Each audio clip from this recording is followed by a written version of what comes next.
Commerce family. അപ്പോൾ മിസ്സിൻ്റെ +1 +2 CBSE സ്റ്റുഡൻസിന് വേണ്ടിയിട്ടുള്ള ഒരു ഇമ്പോർട്ടൻറ്റ് അപ്ഡേറ്റുമായിട്ടാണ് മിസ് ഈ വീഡിയോ ചെയ്യുന്നത്. അപ്പോൾ ഈ വീഡിയോ കംപ്ലീറ്റ് ആയിട്ടിരുന്ന് എല്ലാവരും കാണുക.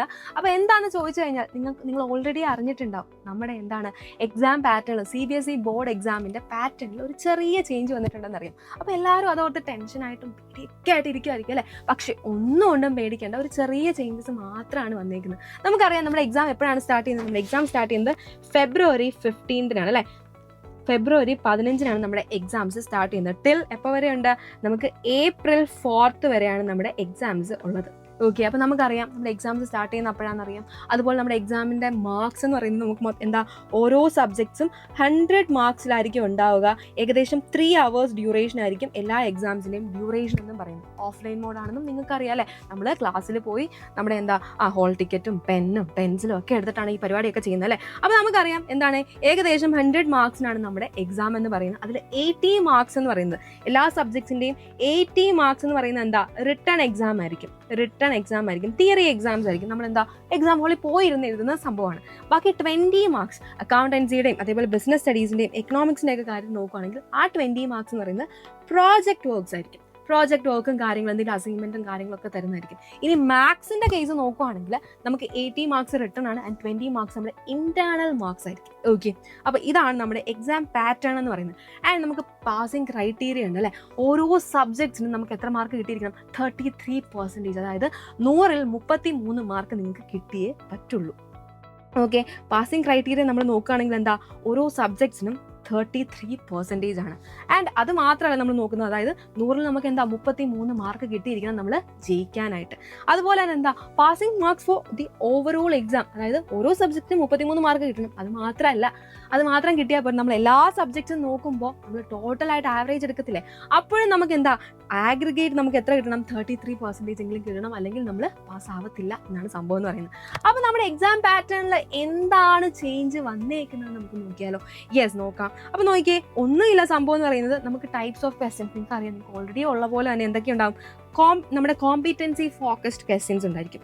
അതായത് എന്തെന്ന് വെച്ച് കഴിഞ്ഞാൽ നിങ്ങൾക്കൊരു റിയൽ ലൈഫ് സിറ്റുവേഷൻ തരും.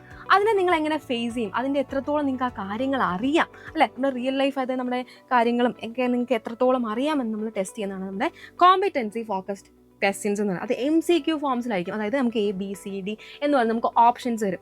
അതല്ലെങ്കിൽ നിങ്ങൾക്ക് കേസ് ബേസ്ഡ് ക്വസ്റ്റ്യൻസ് ആയിരിക്കും. അതായത് നമ്മുടെ ഒരു കേസ് സ്റ്റഡി തരും, അതിൽ നിന്ന് നമ്മൾ ക്വസ്റ്റ്യൻസും കാര്യങ്ങളൊക്കെ ക്വസ്റ്റ്യൻസ് തരും, അതിൻ്റെ ആൻസേഴ്സ് നമ്മൾ എഴുതുക. ആൻഡ് വേറൊരു സംഭവമാണ് സോഴ്സ് ബേസ്ഡ് ഇൻ്റഗ്രേറ്റഡ് എക്സാംസ് എന്ന് പറയും, ക്വസ്റ്റ്യൻസ് എന്ന് പറയും.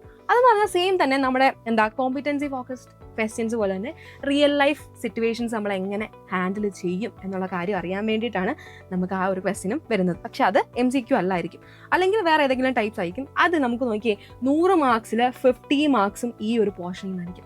പണ്ട് നമുക്ക് നേരത്തെ നമുക്ക് കഴിഞ്ഞ അക്കാഡമിക് ഇയറിൽ നമുക്ക് 40% ഉണ്ടായിരുന്നുള്ളൂ ഈ ഒരു സെക്ഷനിൽ എന്ന് പറയുന്നത്. പക്ഷേ ഇപ്പം നമ്മൾ നോക്കുകയാണെങ്കിൽ 50%, അതായത് 100-ൽ 50 മാർക്ക് നമുക്ക് എവിടുന്ന ഈ ഒരു പോർഷനിൽ നിന്നായിരിക്കും.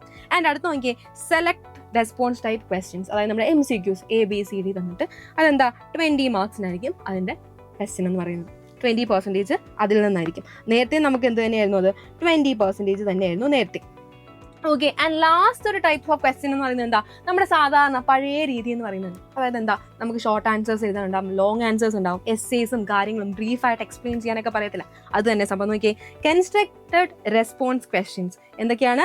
ഷോർട്ട് ആൻസർ ക്വസ്റ്റ്യൻസ് ഉണ്ട്, അതേപോലെ ലോങ് ആൻസർ ടൈപ്പ് ക്വസ്റ്റ്യൻസ് ഉണ്ട്. നമ്മുടെ ഓൾറെഡി ഉള്ള പാറ്റേൺ പ്രകാരമുള്ളത് അത് എത്രയാ? 30% ആണ് നമുക്കുള്ളത്. നമുക്ക് പണ്ട് എത്രയായിരുന്നു? നമുക്കത് നേരത്തെ ഏകദേശം നമുക്കൊരു 40% ആയിരുന്നു നമ്മുടെ അതിൻ്റെ നേരത്തെ ഉണ്ടായിരുന്നത്. അപ്പോൾ നോക്കിയേ, വലിയ വ്യത്യാസമൊന്നുമില്ല. സംഭവം എന്ന് വെച്ചാൽ നമ്മുടെ ആദ്യത്തെ ആ ഒരു ടൈപ്പ് ഓഫ് ക്വസ്റ്റ്യൻ, അതായത് നമ്മുടെ കേസ് ബേസ്ഡ് സിനാരിയോ ആണെങ്കിലും, അല്ലെങ്കിൽ സോഴ്സ് ബേസ്ഡ് സിനാരിയോ, അല്ലെങ്കിൽ നമ്മുടെ കോമ്പിറ്റൻസി ഫോക്കസ് ക്വസ്റ്റ്യൻസ്, അതിൻ്റെയൊക്കെ അത് 50%, അതായത് 100-ൽ 50 മാർക്ക് നമുക്ക് ഈ ഒരു പോർഷനിൽ നിന്നായിരിക്കും. നേരത്തെ 40 മാർക്കിനുള്ളതേ ഉണ്ടായിരുന്നുള്ളൂ അല്ലേ?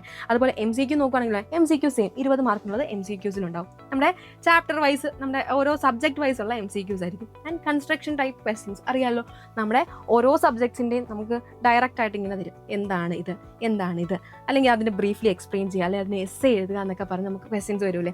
അത് നേരത്തെ 40% ആയിരുന്നു. പക്ഷേ ഇപ്പോൾ അത് എത്രയാക്കി?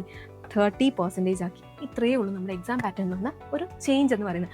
ഒന്നുകൊണ്ടും പേടിക്കേണ്ട. നമ്മുടെ റിയൽ ലൈഫ് സിറ്റുവേഷൻസിൻ്റെ കാര്യങ്ങളൊക്കെ നല്ലതായിട്ട് അടിപൊളിയായിട്ട് പഠിച്ച് വെക്കുക.